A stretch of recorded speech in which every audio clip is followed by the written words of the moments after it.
താടി വെച്ച മോഹൻലാലിനെ കാണാൻ തുടങ്ങിയിട്ട് കുറച്ചായല്ലോ. ആരാധകർ താടിയില്ലാത്ത ആ ലാലേട്ടൻ ലുക്ക് മിസ് ചെയ്യാൻ തുടങ്ങിയിട്ടും കുറച്ചായി. എന്നാൽ ഇപ്പോൾ ഒരിടവേളയ്ക്ക് ശേഷം താടി വടിച്ച് പുതിയ ഗെറ്റപ്പിലെത്തുകയാണ് നമ്മുടെ ലാലേട്ടൻ.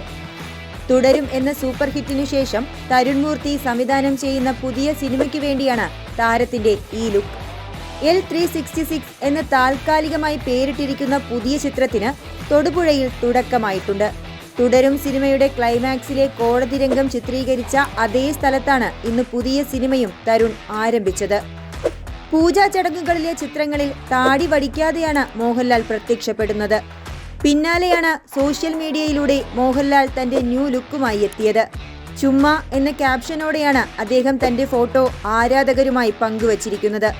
താടിയില്ലാത്ത ആ ലാലേട്ടനെ കാത്തിരുന്ന ആരാധകർക്ക് ഈ ന്യൂ ലുക്ക് ഒരു പ്രതീക്ഷ തന്നെയാണ്.